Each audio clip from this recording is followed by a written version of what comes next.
Hey guys, it's Alyssa. I have another episode of Blyssful for you today. And today we have a special guest, Russel Frank. So, Uh, yeah, so I'll give you guys a quick little bio. Russel Frank is one of the model agents at NV Model Management. NV Model Management has offices in LA, Las Vegas, and Russel, who's been the lead agent, has met with and signed many of our own ModelHunt alumni. So Russel got his start in fashion in Phoenix, Arizona. He majored in fashion marketing at the Art Institute of Phoenix. And during his time at school, Russel worked full-time as a visual merchandise manager. So Russel, thank you for being with us today.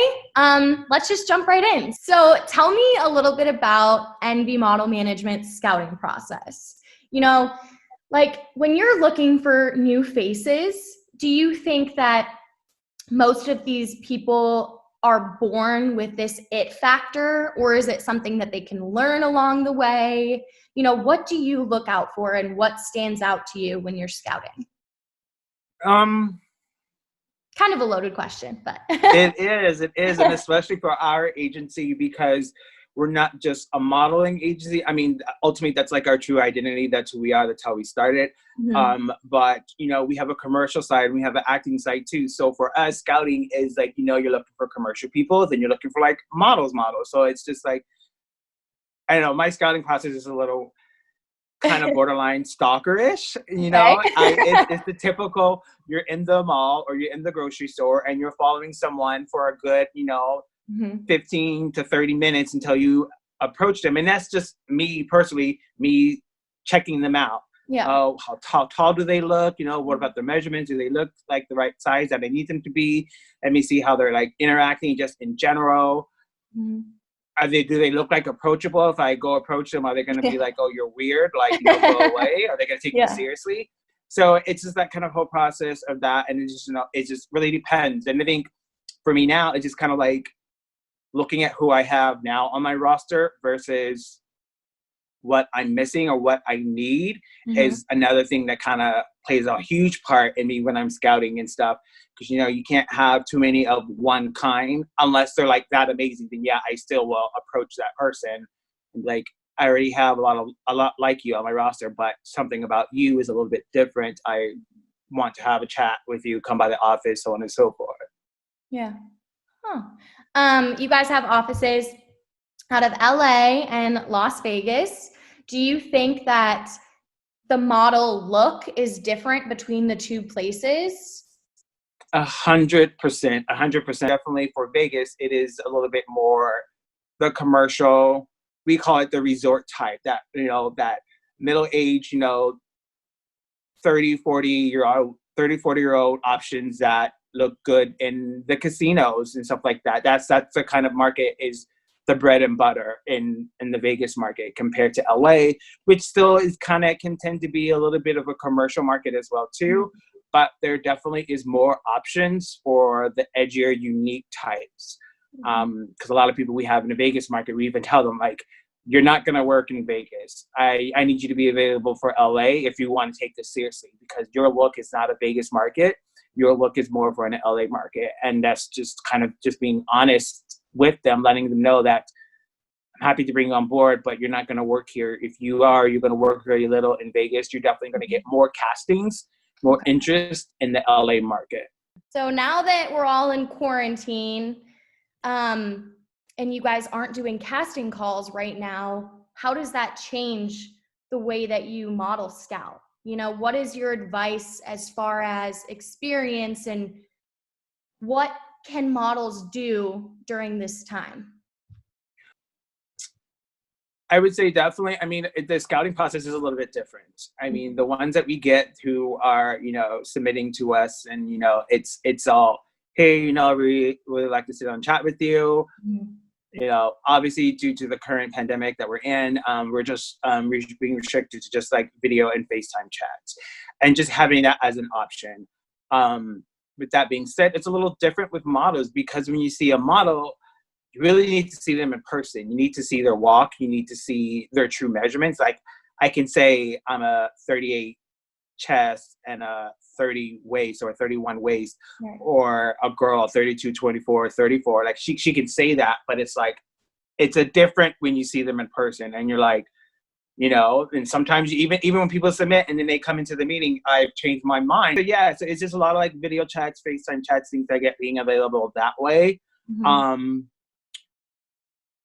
It is also through social media a lot like that. Me personally, I don't really like doing social media conversations that much. I mean, I'll start the conversation that way, and then I'll always like to invite to move it to email, just because, you know, there's a lot of like scams out there and people portraying to be an agent from XYZ agency. So that's why I always try to keep that away from social media, DMs, trying to get a model to be interested in this. I usually just like, you know, I always give them my email so they see my email is from an agency email. Plus, I think it also helps, like on my account, a lot of my models and photographers that I work with end up tagging me in their photos. So I have that credibility too. Because I'm like, like, you can check my tag photos. My tag photos don't lie. Like it's models, it's photographers, and things that people are tagging me. So that does help when it comes to like DMing at this time.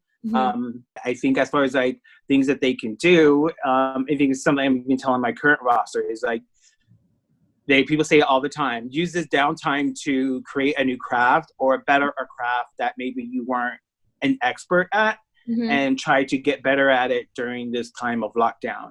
It's because, you know, once this comes back and up and running and more live castings are happening, I didn't want it to be like, oh, I'm not comfortable with doing that project because I haven't been doing it. I've just been kind of lazy over the last 2 months, 3 months of quarantine.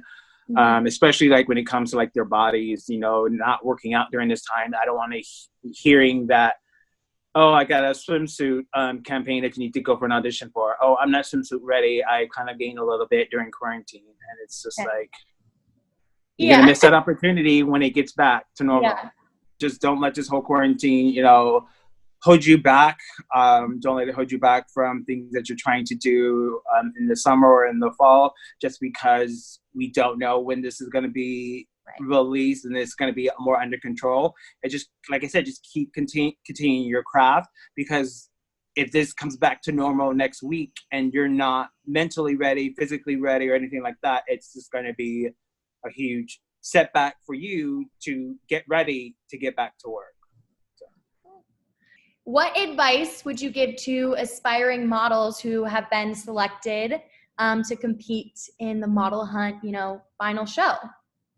Don't look at it as to just what's being offered at the ModelHunt, because you don't know what else was going to come to it. And a lot of times, and I know it comes down to like connections and relationships and things like that. So like me personally, I didn't go to the last event. I had a lot of other conflicting schedules and stuff like that.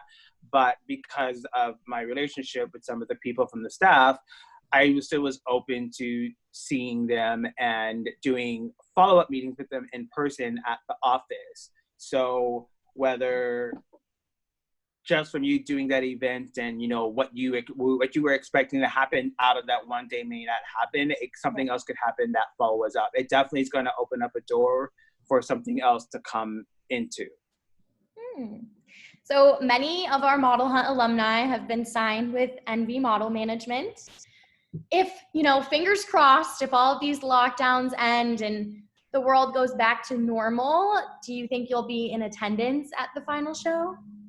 I think so. I think it will definitely help with selections of options that, you know, I potentially would like to add to our roster. And I think, plus, you guys have such a huge diversity of what you guys are looking for. It's not just like models. You know, you guys have a lot of people, you know, with, you know, different looks, different features, that, you know, is from our end as an agent. For me, my personal perspective is that, you know, I wouldn't have found some of those people on my own. Well, you answered all of my questions. You were amazing. Thank you. Thank you so much, Russell. And thank you for asking me to do this. Thank you for considering us and me, my agency, just to be a part of this process with you guys.